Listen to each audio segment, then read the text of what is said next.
This is a race I've been wanting to make a video on for a while now, and today we're going to take a deep dive into the 1979 Southern 500 at Darlington Raceway. The 30th running of the Southern 500 was to be held on Labor Day, September the 3rd. But before we get into the race, let's look into the days leading up to the Crown Jewel event. Now, back in the 70s, qualifying runs would take place on Thursday and Friday leading up to the event. In qualifying, Bobby Allison, driving the number 15 Ford for Bud Moore, captured his third pole of the season, and also set a new track record in the process. His 154.88 mph pole speed placed him on the front row alongside brother Donnie Allison. Points leader Darrell Waltrip qualified third, Richard Petty was fourth, and David Pearson fifth. However, the talk of the garage was Bill Elliott, who was driving the number 17 Kings Inn Mercury. Austin Bill from Dawsonville claimed the sixth starting position in only his third Southern 500 start. Saturday night was the induction ceremony for the National Motorsports Press Association's Hall of Fame. Bobby Isaac, the 1970 champion and 37-time winner on the Cup circuit, as well as Red Voigt and NASCAR founder Bill France Sr. were inducted. As was tradition in the first couple decades of the Southern 500, there was no on-track action on Sunday due to the South Carolina Blue laws, as crews spent time together either with their families or even went to Myrtle Beach to enjoy their only day off till mid-October. Over 60,000 spectators packed their way into Darlington Raceway on Monday, September the 3rd for race 23 of the 1979 season. Darrell Waltrip came into the race with a 160-point lead over Richard Petty, whom he had passed on the last lap to win the CRC Chemicals Rebel 500 at the track earlier that season. Cale Yarborough was third in points coming into the event and lived just a few miles from the track. Cale had his businesses in nearby Florence, South Carolina, and was always a crowd favorite at his home track. Yarborough had won the Southern 500 four times previously and needed a great finish to keep his hopes alive for a fourth straight championship. Another crowd favorite was David Pearson. David had left Wood Brothers Racing after a disastrous pit stop at the track earlier in the season and was driving for Rod Osterland as a substitute for rookie Dale Earnhardt, who was injured in the Coca-Cola 500 at Pocono. David had already made 3 starts in the number 2 Chevrolet before the Southern 500. Pearson finished second at Talladega, 4th at Michigan, and 7th at Bristol. He was now looking to close up his time with the Osterland team with a win at the track that he had conquered 8 times before. This would be the last Cup race with 8 different car manufacturers. There were 21 Chevrolets, 6 Fords, 3 Dodges, 3 Mercurys, 3 Buicks, 2 Oldsmobiles, 1 Chrysler, and 1 Pontiac. The race was being broadcast on ABC's Wide World of Sports, and the announcers were Bill Fleming and Jackie Stewart. The Allisons led the 40-car field to the green flag on a steamy afternoon, with high humidity and on-track temperatures getting up to 130 degrees.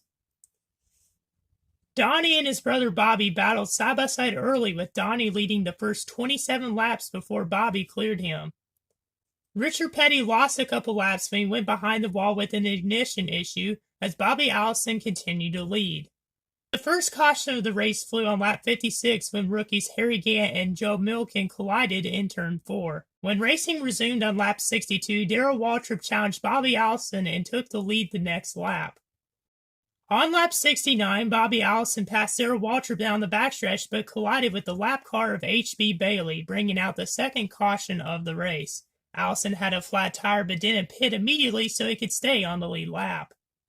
Darrell Waltrip continued to lead as Neil Bonnet, driving the number 21 Wood Brothers Racing Mercury, moved his way into the top 5. Yet another caution flew on lap 83 for Jim Vanderveer and Dick May's spin. This set up another wild restart with Donnie Allison back in the lead. However, that did not last long as Harry Gant spun, bringing out yet another caution on lap 90. Cuckoo Marlin spun out after blowing his engine, bringing out the 5th caution of the race on lap 116. Donnie just couldn't catch a break. Every time he would pull away the lead, the caution would come out. As the field came into pits, Bill Elliott became the leader, but on the lap 121 restart, he was quickly passed by Donnie Allison. On lap 133, Teague Scott crashed after contact with Ricky Rudd, which resulted in yet another yellow flag. Darrell Waltrip and Donnie Allison continued the battle up front until pit stops on lap 160 after Dick May brought out yet another caution. Buddy Baker and Bill Elliott led briefly under yellow as the heat was starting to play a factor. Cale Yarborough was struggling in the number 11. He described it as unbearable in the 150-degree cockpit. He went to the garage after his car dropped a valve, and the Junior Johnson crew replaced his engine in only 20 minutes so he could return to the track. Cale, however, would finish 19th, 31 laps down. Neil Bonnet led 2 laps before Jaws went back by. It was becoming clear that Darrell was going to be the car to beat as the points leader started to build up a big lead. Bonnet hit the wall, damaging the rear end of his Mercury, and he went into the garage on lap 185. 11 laps later, Donnie Allison had engine trouble, and the Haas Ellington-owned Chevrolet was out of the event. Calls for relief drivers went around the pit and garage areas. Richard Petty was feeling groggy, and he struggled out of the number 43 car as Donnie Allison attempted to take over, but he couldn't fit into the driver's seat, so Neil Bonnet instead climbed in. Not long after Richard Petty, Bobby Allison and Ricky Rudd were sprawled out in the garage area, getting oxygen, ice, and fluids from emergency crews. Lenny Pond relieved Ricky Rudd, Jack Ingram relieved Benny Parsons, and when Richard Petty returned to his car, Neil Bonnet hopped in Bobby Allison's car. Meanwhile, Darrell Waltrip was dominating and had built over a lap lead over David Pearson. Dave Marcus and Dave Brooks had worked their way into the top 10, as Terry Labonte cracked the top 5. Then with 72 laps remaining, DW, after passing 2 lap cars, hit the famous Darlington wall and spun out.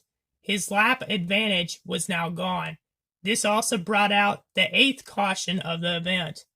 This gave the lead to David Pearson, who pulled away from Waltrip on the restart. 3 laps later, Darrell lost control in almost the same exact spot and spun off turn 2. Other drivers, one being Buddy Baker, could not see and collided behind him. It would be the 9th and final yellow flag of that hot afternoon. On the restart, the Silver Fox pulled away and never looked back. David Pearson captured his 9th win at the track Too Tough to Tame, and it was the 104th victory of his career. David won by 2 laps over Bill Elliott. Terry Labonte finished 3rd 2 laps down, Buddy Baker was 4th 2 laps down, and Benny Parsons rounded out the top 5 3 laps back. The Rod Osterland team celebrated as crew members rode on the car to victory lane. It was yet another crown jewel victory for Pearson, who won almost $30,000 for the victory. With his 11th place finish, Darrell Waltrip left Darlington with a 162-point lead over Richard Petty and 340-point lead over Bobby Allison. Cale Yarborough's 19th place finish dropped him to 4th in points.